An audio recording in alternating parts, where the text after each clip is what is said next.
Raquette randonnée pédestre, on parle d'à peu près, je vous dirais, là, 80 km de sentier, avec un départ de Cap-Tourmente, puis une fin à Petite-Rivière-Saint-François, au niveau, à la hauteur du fleuve. La randonnée se fait aussi de Petite-Rivière à Cap-Tourmente, il n'y a pas de one-way, mais on parle à peu près de 80 km, puis on a une 35 km de piste de ski de fond. Ski de fond, on parle davantage du côté de Petite-Rivière, j'ai bien compris? Du côté de Charlevoix, oui, effectivement. En plus, ce qui est particulier, ce qui est spectaculaire aussi, c'est ce que vous avez, c'est les belvédères qui sont de toute beauté, les refuges. Vous en comptez combien de ces lieux où les gens peuvent voir le fleuve et la nature? Alors, on a au total 9 refuges qui sillonnent notre parcours, notre sentier principal, on pourrait dire. Il y a toujours moins de 10 km entre deux refuges. Les clients, généralement, sautent un refuge. Quand ils font de la longue randonnée, là, ils vont toujours sauter un refuge. Mais ça peut arriver, comme quand il y a eu la tempête de neige il y a la semaine dernière, qu'il y a des gens qui, en pleine tempête, réalisent qu'ils ne peuvent pas se rendre à leur refuge. Alors, ils arrêtent un refuge avant pour se protéger, se mettre en sécurité, puis c'est bien correct. Côté belvédère, on a à peu près une 50aine de belvédères sur l'ensemble du réseau. Puis à cet effet-là, si on peut parler de belvédère, je pourrais vous dire que l'été dernier, on a construit 2 magnifiques belvédères. Le premier est au bout du sentier de la Chute. On a nommé ce belvédère-là le belvédère Charlotte Chevalier. Madame Chevalier étant une bénévole des premières heures du sentier des Caps. Et on a fait un autre belvédère au bout du sentier, Cap-Brûlé, qui, lui, on a nommé ce belvédère-là le Normand Duclos. Normand étant aussi un bénévole là, de première heure important pour nous. Et vous avez un nouveau sentier aussi qui relie les deux, qui est le Jalbert, bien sûr. Donc, ça s'ajoute à tout c'est difficile de vous cacher. C'est difficile de vous cacher des choses. Hein? On s'informe, on s'informe. Vous avez un bon réseau d'enquête. Effectivement, on a relié les deux belvédères par un sentier qui s'appelle aujourd'hui le sentier Jalbert. Pourquoi le Jalbert? C'est que c'est un bénévole du Sentier des Caps qui a proposé d'aménager ce sentier-là. C'est lui qui a fait les inspections, qui a fait le flagage, le rubanage du sentier, et qui ensuite a fait il a débroussaillé, il a aménagé le tracé. Alors, pour le remercier, on a nommé le refuge à son nom. Je reviens aux 2 belvédères précédents, celui de la Chute et du Cap-Brûlé. Ça a été un projet majeur pour nous l'été dernier. Il y en a plusieurs dans la région aussi qui ont vu des choses se promener. On a transporté, ça a été du transport héliporté. Du matériel entre ici et les lieux où sont construits les belvédères. Puis il y a eu un petit peu plus que 10 000 livres de matériaux qui ont été transportés pour faire ces 2 belvédères-là. Alors, c'était quelque chose. Puis les gars qui construisaient le belvédère devaient marcher un 8 km aller-retour à tous les jours. Il n'y avait pas accès grâce à des 4 roues, des choses du genre. Il se rapprochait le plus qu'il pouvait. Il y avait de quoi, moi, il s'essayait. Okay. Mais à un moment donné, c'était pas possible. Alors, ils devaient user leurs souliers pour se rendre là. Et ça a pris tout l'été. Moi, je dois les féliciter. C'est un travail d'artiste. C'est vraiment quelque chose de particulier et spectaculaire, sûrement. Avec une vue magnifique sur le fleuve. Une vue vraiment, 2 belvédères à aller voir. C'est une vue sur les îles de l'archipel de Montmagny, la rive nord. Tu sais, c'est particulier, hein, les caps qu'on a ici. Alors, ça vaut la peine d'aller visiter ça. Au niveau des coûts, parce que bien sûr, pour accéder, il y a différents coûts.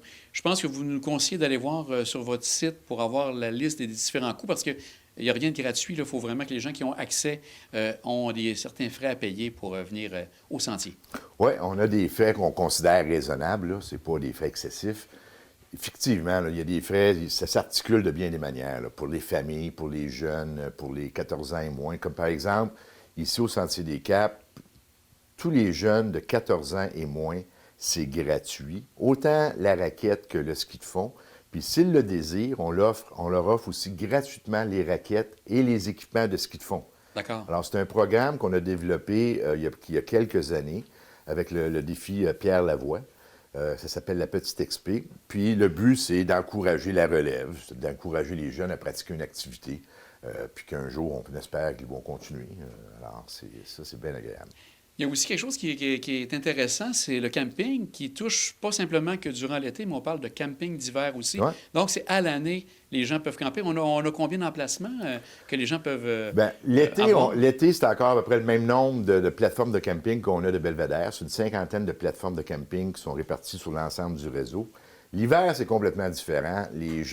Selon le couvert de neige, les gens installent leur tente à l'endroit qui leur convient Ah le oui? mieux au moment où ils sont prêts à monter leur tente. D'accord. Camping d'hiver, ça sous-entend que tu tapes ta neige ou tu dégages le plus de neige possible. Tu montes ta tente, tu y passes la nuit, puis le lendemain, ben, tu t'espères de ne pas être trop gelé. C'est quand même assez populaire l'hiver? C'est étonnant. Ah oui? C'est étonnant, oui. On voit qu'il y a une nouvelle génération qui reprend le flambeau. Mais en même temps, il faut dire que depuis les 20 dernières années, en tout cas du moins, je regarde mon époque où j'étais plus jeune et aujourd'hui, techniquement, les équipements sont rendus hyper performants. Les tentes, c'est très, très performant, c'est léger, c'est chaud, les petits réchauds. Alors, c'est plus facile que c'était. Au niveau, bien sûr, des heures d'ouverture, les gens, pour venir ici, parce qu'il y a comme 2 points centraux de ce que je vois. Vous avez du côté de la Petite Rivière et du côté de Saint-Tite-des-Caps. Est-ce que les gens ont une heure précise à arriver et à quitter également pour ceux qui font une journée sans avoir à soit coucher ou quoi que ce soit pour faire randonnée et tout? Bien, on a 2 bureaux, effectivement, comme tu viens de le dire. Le bureau chef qui est à Saint-Tite-des-Caps. On a un bureau d'accueil qui est situé du côté du Massif, là, sur le territoire de Petite-Rivière. On ouvre, c'est 7 jours par semaine. On ouvre à tous les jours à 8h30. La fermeture est à 16h30 à tous les jours.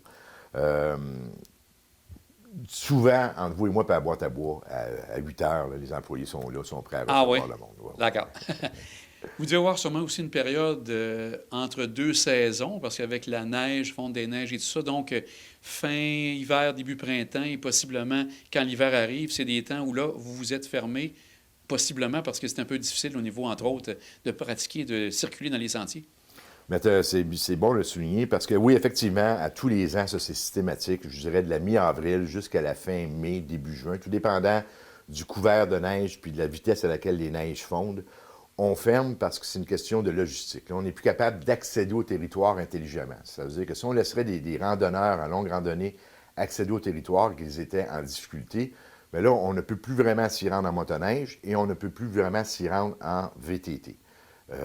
Alors, pour s'assurer de la sécurité de tout le monde, autant des intervenants que des visiteurs, on ferme boutique. Et en même temps, bien, ça laisse aussi la chance aux sentiers de se drainer adéquatement puis de se sécher.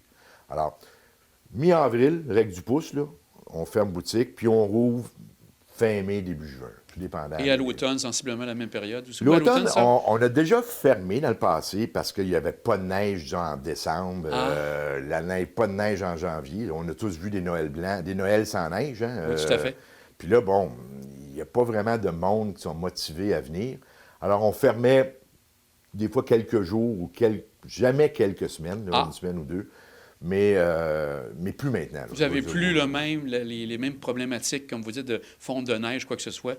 Ça se passe bien. Puis même s'il n'y a pas de neige, on demeure ouvert. Les gens sont capables de fonctionner. Puis évidemment, ils ne font pas de ski de fond, mais les gens sont capables de faire de la randonnée en forêt. Le sentier est là, puis avec les bottes adaptées. Je comprends. Au niveau, bien sûr, tout ce qui touche conditions de ski, les gens peuvent aller voir sur votre site pour avoir les conditions au fur et à mesure. Et cette année, bien, je pense que malgré un mois de décembre un peu difficile, janvier-février a dû être fantastique pour vous. Bien, on est béni des yeux. Hein? Les 2 dernières tempêtes de neige, on avait de la neige auparavant. Là. C'est un hiver qui est si on le compare aux hivers précédents, c'est un très bel hiver. Là, on vient d'avoir 2 belles tempêtes de neige. Ce matin, il est retombé un autre 10-15 cm. On en annonce un 10-15 dans les prochains jours. C'est le début de la relâche scolaire au Québec. Écoute, on ne peut pas avoir mieux que ça. Là. Puis la température ne fera pas trop froid. Ça va être entre 1 degré et moins 10. C'est presque le paradis. Là. Pour ceux qui vont venir faire de la randonnée, c'est des conditions idéales. Même chose pour le ski de fond. Aussi, vous en avez parlé pour les jeunes de moins de 14 ans, l'équipement. Ouais. Vous avez cette possibilité de faire de la location d'équipement. Donc, pour les adultes, c'est la même chose. Donc, avec un certain frais, les gens peuvent avoir droit à quoi, entre autres? Raquettes? Bien, ils peuvent louer des raquettes. Ils peuvent louer des bâtons de marche. Et l'équipement de ski de fond, évidemment, ça inclut le ski, les bottes, les bâtons. Ça se passe. Les équipements de ski de fond, la location se fait dans le secteur charlevoisien, Petite-Rivière. Mais aux deux endroits, ici à Saint-Tite comme au Massif, on peut louer des raquettes. Puis on a d'excellents produits, là, tu sais, c'est puis différentes grandeurs adaptées aux gabarits là, des visiteurs. Vous avez parlé de nouveautés tantôt, justement l'été passé avec tout ce qui a été le branle-bas de combat pour amener les nouveaux belvédères. Est-ce que pour 2025, vous avez des nouveautés qui s'annoncent du côté du sentier? Oui, puis je pense que 2025 ne sera pas assez long. Comme Ah année. non? Alors oui, on a, je vous dirais, 3 gros projets qui doivent débuter au début de la prochaine saison estivale. Le premier projet, c'est qu'on veut refaire l'ensemble des sentiers dans le secteur de Saut-au-Cochon. C'est des sentiers, c'est un sentier linéaire, il y a peu de boucles. On va refaire à peu près, sur une quinzaine de kilomètres, on va refaire à peu près 6 kilomètres de sentiers. C'est des kilomètres qui, avec le temps, ont été abîmés par l'érosion, puis le passage répété des randonneurs. Ça va nous prendre tout l'été. Il va y avoir une équipe de 5-6 gars qui vont travailler là-dessus. Ensuite de ça, on réaménage complètement un refuge qui est un refuge spectaculaire, qui est le refuge La Bâtie. Alors lui, on va le rénover complètement. On va l'agrandir, on va lui donner un peu plus de coffre. Il y a une vue, lui, aussi très spectaculaire sur le fleuve. Mais le plus gros de nos projets pour l'été qui s'en vient, c'est qu'on reconstruit au complet notre chalet d'accueil dans le secteur de Petite-Rivière-Saint-François. Ça veut dire que le chalet d'accueil actuel, malheureusement, va être démoli. Pas parce qu'on n'en veut plus, mais c'est parce qu'on ne peut plus le remettre à niveau. Il y a trop de... Et vous devez en construire un nouveau à ce moment-là? On doit en construire un nouveau. Alors, on a des plans. Les plans ont été faits. L'analyse des coûts est en train de se faire actuellement, mais de toute manière, c'est un projet. Le montage financier est arrêté.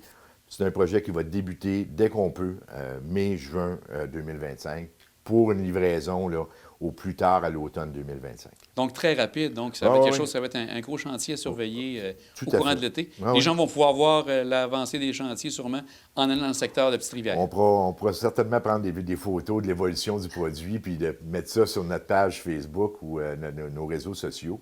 Mais oui, nouveau chalet, nouveau garage, agrandissement du stationnement. C'est un projet qui est d'envergure. Pour nous, pour un OBNL comme le Sentier des Caps, c'est assez important. Donc, les gens venaient d'en parler. Les gens qui ont des informations peuvent aller sur le site Internet, sur la page Facebook. Nous rappeler pour l'adresse du site? Alors, c'est Sentier des Caps dans un seul mot. Sentier au singulier, des Caps évidemment avec un S.com. C'est notre site web. Puis vous avez, à mon avis, je pense qu'on retrouve toutes les informations qu'on peut rechercher. Et si, pour une raison X, vous ne trouvez pas ce que vous voulez, il y a un numéro de téléphone, vous appelez au bureau, ça va nous faire un plaisir de vous répondre. Et la page Facebook aussi, du Sentier des Caps de Charlevoix. Des petites informations ponctuelles là, sur l'évolution de nos activités. Jean-Alain, je pense que c'est encore toujours à propos de venir parler du Sentier des Caps. Toujours des nouveautés. On va vous souhaiter une belle relâche et bien sûr une bonne année 2025 là, pour un été en beauté avec plein de nouveautés. Un grand merci à vous. Bien, Jean, merci à toi. Merci à toute ton équipe.